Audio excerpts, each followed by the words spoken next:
Okay, hello everybody and welcome to the Passover edition of Judy Kroll Stand Up. Whoops. Comedy take maybe 9, I don't know. This is my third time trying this because people keep calling me and texting me and I don't know how to shut off the iPhone.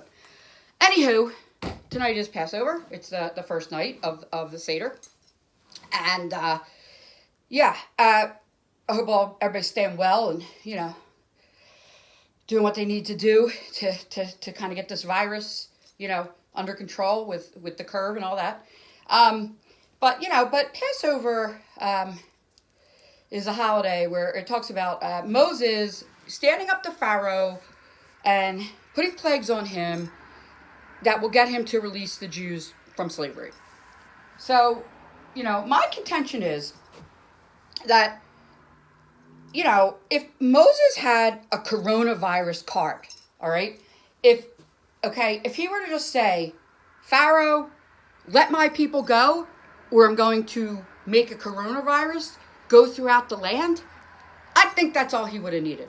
I mean, the heck with the frogs and the lice and the boils and the blood, and I don't even know what else falling from the sky, the locust, and killing of the firstborn, forget it. Just use the coronavirus card. So, Moses always gives me pause on this holiday because he did not make it into the promised land. He does all these things for God and the Jewish people, and he just doesn't make it in. In fact, after speaking for God and for the people and leading them across the Dead Sea and getting them the 10 Commandments and wandering in the desert for 40 years, he is allowed to look over at the promised land, but not go in. Reason is, he showed a little anger. He pissed off God. He did like one little thing wrong, and that was it. Let me tell you, I never would have made it in. And that was my temperament. But, he was supposed to, I think, talk to a rock. I always get this confused. And have him say they'll provide food for talk to the rock, but he struck the rock instead. I mean, it amounts to like cutting someone off in traffic. Such a minor, there are other reasons, I don't want to get into that right now, but it just always like irked me that, you make one little mistake and that's it. Which brings me to people who are, to people that, have problems with the Seder. I've had my family together and I've had a lot of people and I've organized it. When I tell you it has ended in Passover, World War I and World War II, people have been getting up and storming out, and I'm not even kidding that we call it this because one person isn't talking to the other and we just can't even get it together to celebrate in peace. And, at the end of it, we say next year in Jerusalem. And, I'm upset. I was supposed to go to Jerusalem in May. I was supposed to go to Israel. My son was supposed to do birthright. So I know this isn't funny, but, I hope we can make it next year in Jerusalem and be able to celebrate there. Okay, now, also, during the Seder, you get 4 questions. Why is this night different from all other nights? Well, this night is really different. This whole experience is different. And because of it, people are judging others. It's like, oh, well, you went out and you didn't have to, or you let this person in the house, or, I hate judgy people, like live and let live, like everyone's doing the best they can to deal with this situation. And, it's easy to point fingers. For instance, like I did get in trouble because I complained that I wasn't able to get my hair colored. Let me tell you something. The hairdressers are giving dire warnings on Facebook. I kid you not. They're not saying, don't go outside without a mask. They're not saying, keep your social distance. They're saying, whatever you do, don't use boxed dye. And that's the warning that we're getting from them. So then you got these people, they aren't even on Facebook. They piss me off too. They piss me off because I have to repeat everything. I have about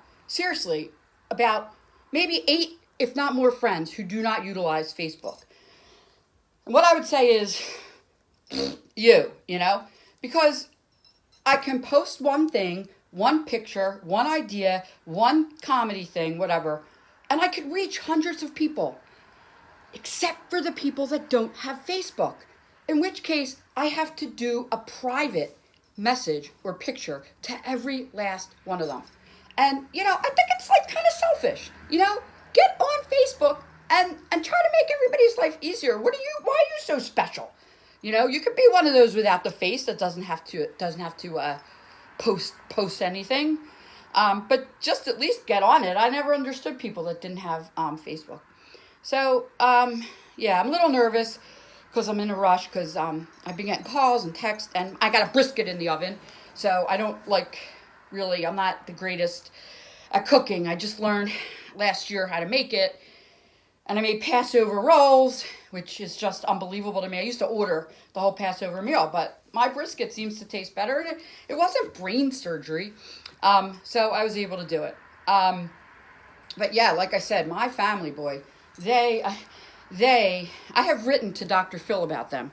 I'm not supposed to let them worry me, but this is my extended family.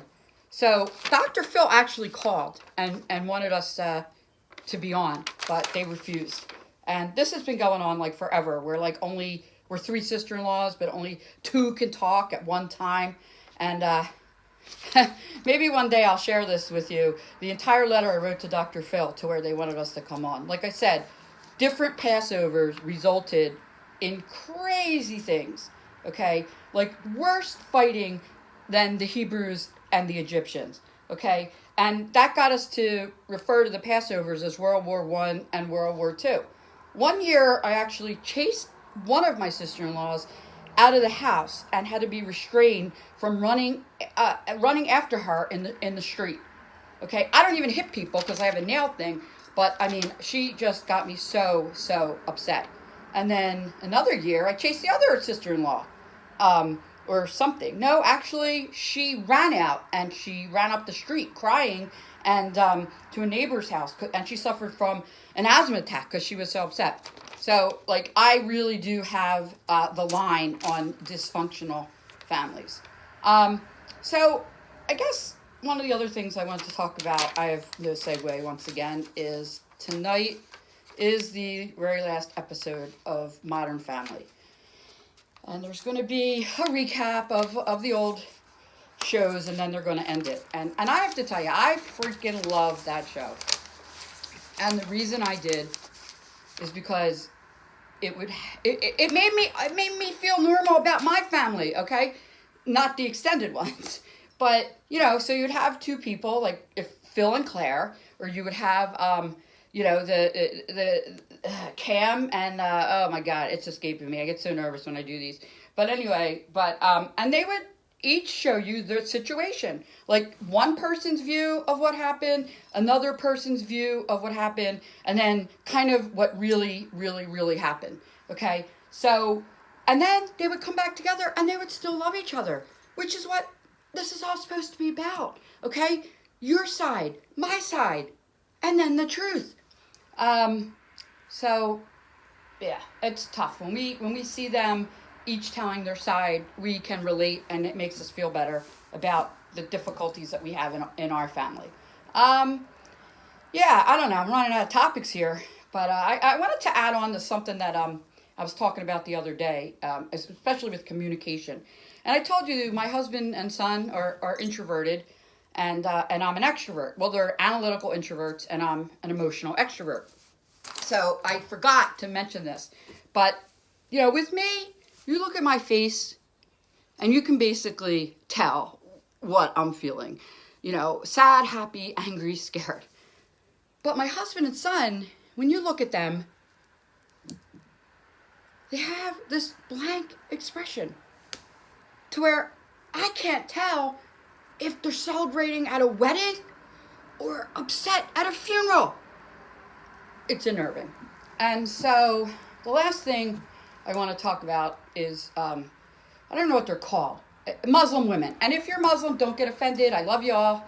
But, you know, how we're today, I wonder if they're getting coronaviruses or in numbers the way we are, because I guess, what is that thing they wear? The hijabi? I don't know. They're already all covered, and sometimes you can only see their eyes. So I'm thinking to myself, maybe they had the right idea, and I don't really understand why they're like that. Actually, we were in England. Yes, we traveled. We were in London, and we were staying in a place called Little Dubai because it was very Arab in nature, and we would pass a lot of these women. And I said, you know what? I'd like to talk to one. I'd like to go up and say, hey, are you happy living like that? Is this something that, you subscribe to, or you're forced to do it, or what's going on? My husband and son wouldn't let me go near anyone like that with a 10-foot pole. Anyway, yeah, I'm just really wondering if they're, maybe they had, or they have an idea, maybe they forecasted this. I don't know. And again, I don't want to be offensive. Well, maybe a little. Well, anyway, happy Passover, and may you, I don't know, try to enjoy it the best you can. No world wars, and stay safe. Bye-bye.